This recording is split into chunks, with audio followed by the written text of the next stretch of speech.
Hello everyone, this is Preeti Chaudhary and welcome to UPSC cracker. आज हम करेंगे बजट 2020-21 सरकारी budget complete for prelims. Test 4 हम आज करने वाले हैं। टेस्ट 3 तक हम ऑलरेडी कर चुके हैं। This is important for UPSC as well as for state पीएससीज। तो इससे पहले की वीडियोस में हम बहुत डीपली ये बात कर चुके हैं कि बजट को एक यूपीएससी एस्पिरेंट कैसे पढ़ेगा, उसके लिए वो क्यों इम्पॉर्टेंट है। बहुत डिटेल हम इसकी बात कर चुके हैं। आज हम डायरेक्टली बिना किसी देरी स्टार्ट करते हैं। फर्स्ट क्वेश्चन है, वर्ष 2020-21 में संबोधित नई अर्थव्यवस्था के संबंध में निम्नलिखित कथनों पर चर्चा कीजिए। नई अर्थव्यवस्था बहुत इंपॉर्टेंट है।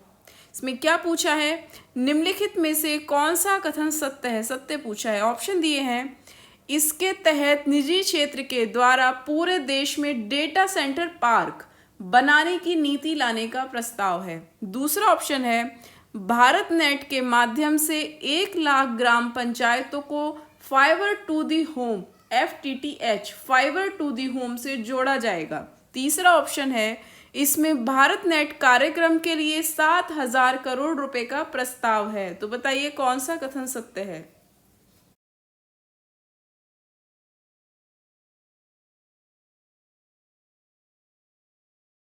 इसमें केवल पहला ऑप्शन ठीक होगा, 1 और 2। क्यों? क्योंकि भारत नेट कार्यक्रम के तहत 7,000 करोड़ नहीं बल्कि 6,000 करोड़ रुपए देने का प्रस्ताव है। और नई अर्थव्यवस्था क्या है? नई अर्थव्यवस्था है न्यू टेक्नोलॉजी बेस्ड इकोनॉमी। इसमें क्या होगा कि निजी क्षेत्र क्या करेगा, पूरे देश में डेटा सेंटर पार्क बनाएगा। Data centre park. अब डेटा सेंटर पार्क बनाने से क्या होगा, इसमें सभी क्षेत्र के लिए क्या होगा, सभी क्षेत्र का डेटा इकट्ठा होगा, जिससे क्या होगा कि त्वरित नीतियां बनाई जा सकती हैं। जब सबका डेटा होगा तो नीतियां बनाने में बहुत आसानी हो जाएगी। अगर हम वर्तमान समय की बात करें तो हम अभी 4th इंडस्ट्रियल रिवॉल्यूशन के दौर में हैं, चौथे औद्योगिक क्रांति के दौर में हैं और 3 दौर पूरे हो चुके हैं। औद्योगिक क्रांति के 3 दौर पूरे हो चुके हैं। चौथे दौर जर्मनी से शुरू हुआ है, जिसका आधार है टेक्नोलॉजी, जिसका आधार है इनोवेशन, रिसर्च एंड डेवलपमेंट। तो ये अब बहुत ज़रूरी हो जाता है कि जो हमारा बजट है, जो हमारी जीडीपी है, उस जीडीपी का हिस्सा हम टेक्नोलॉजी, इनोवेशन और रिसर्च एंड डेवलपमेंट पे खर्च करें। इसके लिए हमारे पास क्या पॉलिसी है। जैसे अगर हम वैश्विक स्तर की बात करें तो वैश्विक स्तर पर क्या होता है, जैसे ब्लॉकचेन टेक्नोलॉजी है, इंटरनेट ऑफ थिंग्स है। ये सारी जो चीज़ें हैं, जो सुपर कंप्यूटर आधारित अब व्यवस्था बन रही है, इन सब में जो ऑटोमेशन हो रहा है, इस ऑटोमेशन का जो वर्तमान इंडस्ट्रियल रिवॉल्यूशन का जो आधार है वो क्या है, वो है डिमांड एंड सप्लाई। आज वर्तमान टाइम में डिमांड एंड सप्लाई इतना क्विक हो चुका है कि बटन दबाओ और डिमांड पहुंच जाती है। जैसे अगर अमेरिका में बैठी कोई कंपनी है, वो भारत के साथ कोई सौदा करना चाहती है, तो उसे चीज़ों का लेन देन करने में कितना टाइम लगेगा। वीडियो कॉल होगा, डील हो जाएगी और लेन देन तुरंत ट्रांसफर हो जाएगा। अब क्या हो चुका है कि सब कुछ सुपर कंप्यूटर आधारित, ऑटोमेशन आधारित हो चुका है। ऐसे में नई इकोनॉमी का मतलब है, नई अर्थव्यवस्था का मतलब है टेक्नोलॉजी से इंडियन इकोनॉमी को कनेक्ट करना, जिसमें रूरल एंड अर्बन इकोनॉमी दोनों शामिल होंगी। इसलिए ये बहुत इंपॉर्टेंट है।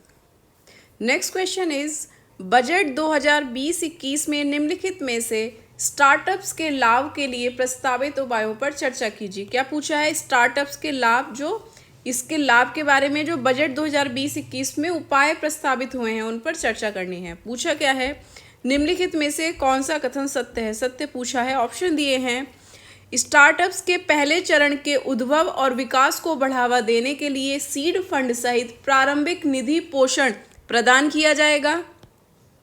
सीड फंड सहित प्रारंभिक निधि पोषण। दूसरा ऑप्शन है, IPR के निर्बाध अनुप्रयोग और नियंत्रण की सुविधा देने के लिए डिजिटल प्लेटफॉर्म को बढ़ावा दिया जाएगा। डिजिटल प्लेटफॉर्म को। तीसरा ऑप्शन है, नए और उभरते क्षेत्रों समेत विभिन्न प्रौद्योगिकी क्षेत्रों में ज्ञान अनुवाद क्लस्टर स्थापित किए जाएंगे। ज्ञान अनुवाद क्लस्टर। तो बताइए कौन सा कथन सत्य है।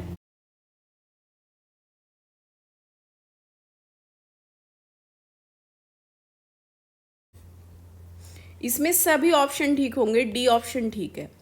स्टार्टअप्स को लाभ पहुंचाने के लिए, बढ़ावा देने के लिए क्या क्या किया गया है, उनके उद्भव और विकास के लिए क्या किया जाएगा, सीड फंड सहित प्रारंभिक निधि पोषण दिया जाएगा ताकि उनका विकास हो सके, वो आगे बढ़ सके, उद्भव हो सके उनका।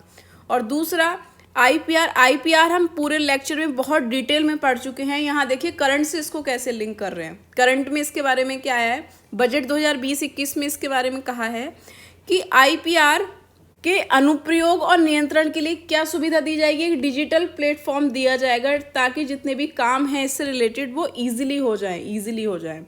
और जो नए और उभरते क्षेत्र हैं उनमें क्या किया जाएगा, टेक्नोलॉजी के क्षेत्रों में ज्ञान अनुवाद क्लस्टर स्थापित किए जाएंगे, ज्ञान अनुवाद क्लस्टर। इसके अलावा क्वांटम टेक्नोलॉजी, क्वांटम प्रौद्योगिकी और उसके अनुप्रयोगों पर राष्ट्रीय अभियान चला जाएंगे, राष्ट्रीय अभियान। एक चीज़ ये देखिए, जैसे अभी हमने पिछले क्वेश्चन में पढ़ा नई अर्थव्यवस्था के बारे में। भारत की जो कंडीशन है इस समय, अगर हम सच में भारत का विकास करना चाहते हैं तो हमें किसी योजना पे काम नहीं करने की ज़रूरत है, बल्कि भारत को ज़रूरत है अभियान पे काम करने की। जब हम अभियानों पे काम करेंगे तब वास्तविक रिफॉर्म इंडिया के अंदर आएगा। तो इसमें सभी ऑप्शन ठीक होंगे, डी।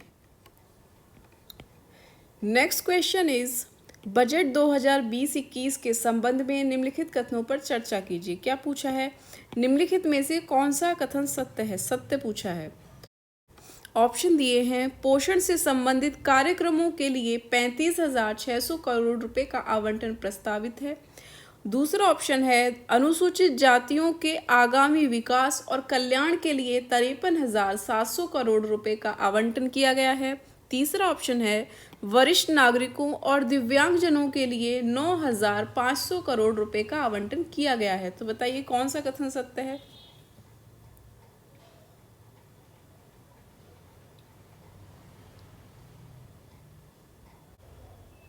इसमें सभी ऑप्शन ठीक होंगे, उपयुक्त सभी। जैसे हमने लास्ट वीडियोस में बात करी थी कि केंद्र सरकार ने जो बजट 2020-21 पास किया, इसके 3 प्रमुख घटक हैं, जिसमें से एक है केयरिंग सोसाइटी, जिम्मेदार समाज। जिम्मेदार समाज में एक आता है कि आप महिलाओं के लिए और बच्चों के लिए, फीमेल्स एंड चिल्ड्रन के लिए पोषण की क्या व्यवस्था की गई है, पोषण की। और समाज कल्याण के लिए, समाज कल्याण में जैसे जो वीकर सेक्शन के पोषण की क्या व्यवस्था की गई है। क्यों हम पोषण से संबंधित कार्यक्रमों पे बात क्यों कर रहे हैं, क्यों, जो ग्लोबल हंगर इंडेक्स आता है, ग्लोबल हंगर इंडेक्स में क्या देखते हैं कि हमारे यहाँ कुपोषितों की संख्या बहुत ज़्यादा है। वो कैसे देखे जाते हैं, बच्चों की लंबाई और उनके वजन के हिसाब से ये चीज़ देखी जाती है। और यूनाइटेड नेशन की एक रिपोर्ट के आंकड़े ये कहते हैं कि भारत के अंदर 53% महिलाएं क्या हैं, एनीमिक हैं, मतलब उनमें ब्लड की कमी है। इन सब पर्सपेक्टिव से ये इम्पॉर्टेंट हो जाता है कि पोषण से संबंधित हमें कुछ ना कुछ व्यवस्थाएं करनी पड़ेंगी भारत के अंदर। इसलिए पोषण से संबंधित कार्यक्रमों के लिए बजट में 35,600 करोड़ रुपए का आवंटन किया गया है। और महिलाओं के लिए जो विशेष कार्यक्रम होते हैं उसके लिए क्या किया गया है, उसके लिए 28,600 करोड़ रुपए का आवंटन अलग से किया गया है। इसमें क्या होगा, जो फीमेल की जो आयु होनी चाहिए मातृत्व में प्रवेश करने के लिए, उससे संबंधित मुद्दों की भी बात उठी है। और इन मुद्दों के लिए कार्यबल नियुक्त किया जाएगा और वो अपनी अनुशंसाएं देगा कि क्या होना चाहिए। इसके अलावा एसटी और ओबीसी के कल्याण के लिए 85,000 करोड़ रुपए का आवंटन किया गया है। और अनुसूचित जाति के आगामी विकास और कल्याण के लिए 53,700 करोड़ रुपए आवंटित किए गए हैं। और वरिष्ठ नागरिकों और दिव्यांगजनों के लिए 9,500 करोड़ रुपए का आवंटन किया गया है। नेक्स्ट क्वेश्चन है, बजट 2020-21 में संस्कृति और पर्यटन के संवर्धन हेतु निम्नलिखित कथनों पर विचार कीजिए। की पॉइंट है, संस्कृति और पर्यटन के संवर्धन हेतु बताना है। क्या बताना है, निम्नलिखित में से कौन सा कथन सत्य है, सत्य पूछा है। ऑप्शन दिए हैं, संस्कृति मंत्रालय के अंतर्गत भारतीय धरोहर और संरक्षण संस्थान स्थापित किए जाएंगे। दूसरा ऑप्शन है, पर्यटन संवर्धन हेतु 25,000 करोड़ रुपए का आवंटन किया गया है। तीसरा ऑप्शन है, स्थानिक संग्रहालय वाले प्रतिमान स्थलों के रूप में 5 पुरातत्व स्थलों का विकास किया जाएगा। तो बताइए कौन सा कथन सत्य है।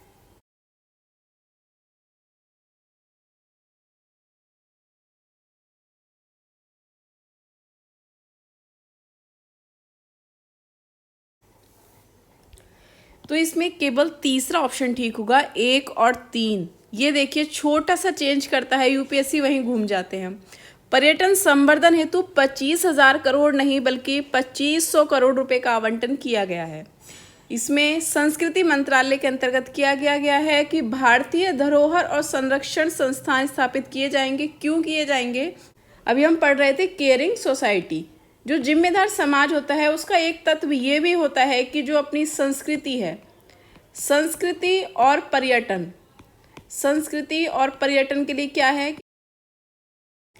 है कि संस्कृति और पर्यटन का संरक्षण करना चाहिए एक जिम्मेदार समाज को। क्यों करना चाहिए? क्योंकि एक राष्ट्र जिसकी संस्कृति नहीं है, जिसकी संस्कृति से लोगों का परिचय नहीं है, चाहे वो देश के अंदर हो चाहे देश के बाहर, तो वो राष्ट्र नहीं है, उस राष्ट्र की अस्मिता नहीं है। देखिए यूपीएससी में हिस्ट्री में एक क्वेश्चन आया था कि भारतीय विरासतों का संरक्षण क्यों करना चाहिए। तो क्यों करना चाहिए? ताकि भावी पीढ़ी को क्या कर सकें, भारतीय विरासत से परिचित करा सकें, ताकि उन्हें भारतीय विरासत के मूल्यों से परिचित करा सकें, अपने कंपोजिट कल्चर से परिचित करा सकें, जिससे वह मूल्यों को सहज रूप से धारण करें और भारतीय संस्कृति की अस्मिता इस प्रकार से युगों युगों तक बनी रहे, जिस प्रकार से वैदिक काल से चली आ रही है। और इसमें स्थानिक संग्रहालय वाले प्रतिमान स्थलों के रूप में 5 पुरातत्व स्थलों का विकास किया जाएगा। इसको हम अलग से क्वेश्चन के रूप में पढ़ेंगे आगे।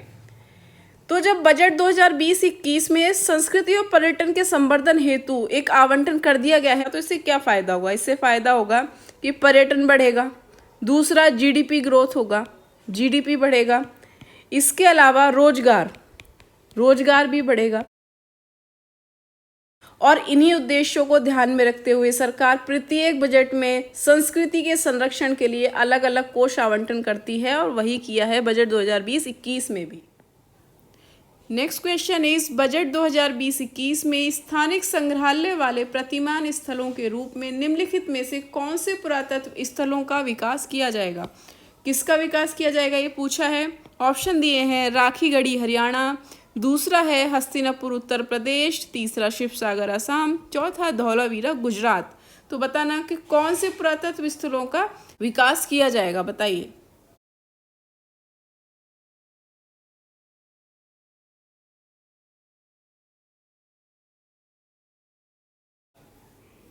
इसमें सभी ऑप्शन ठीक हैं। ये जो स्थानिक संग्रहालयों की बात हो रही है पुरातात्विक स्थलों पे, तो इन सब का विकास किया जाएगा। इसमें भी जो राखीगढ़ी है, क्योंकि यहाँ पे अभी न्यूज़ में था आर्यों के साक्ष्यों की उत्पत्ति हुई है यहाँ पे, स्थानीय उत्पत्ति, तो इसलिए ये पीटी के हिसाब से और ज़्यादा इंपॉर्टेंट हो जाता है। तो इसमें राखीगढ़ी है, हस्तिनापुर उत्तर प्रदेश, शिवसागर असम, धौलावीरा गुजरात। इसके अलावा तमिलनाडु में है एक आदिचन्नलूर, यहाँ पर भी इसका भी क्या किया जाएगा, निर्माण किया जाएगा। इसके अलावा अगर हम बात करें, इसके अलावा पीएम ने जनवरी 2020 में एक चीज़ और कही थी, क्या कि कलकत्ता में भारतीय संग्रहालय जो बना हुआ है उसके पुनरुद्धार की घोषणा हुई थी, और पुराने टकसाल भवन में मुद्रा विषयक और व्यापार पर एक संग्रहालय भी वहाँ स्थित होगा। पूरे देश में 4 और संग्रहालयों का नवीनीकरण किया जाएगा, और रांची में झारखंड के रांची में यहाँ पे एक जनजातीय संग्रहालय बनाया जाएगा। अगर हम लोथल की बात करें तो लोथल में एक पोत संग्रहालय बनाया जाएगा, और इन सब के लिए केंद्र सरकार राज्यों को क्या करेगी, अनुदान उपलब्ध कराएगी। तो आज की वीडियो में बस इतना ही। आई होप आपने क्वेश्चंस को एंजॉय किया होगा। मिलते हैं नेक्स्ट वीडियो में कुछ नए क्वेश्चंस, कुछ नए कॉन्सेप्ट के साथ। अगर आपका कोई क्वेश्चन है, कोई क्वेरी है, तो आप कमेंट कर सकते हैं। रिवीजन करते रहिए, स्वस्थ रहिए। Thank you.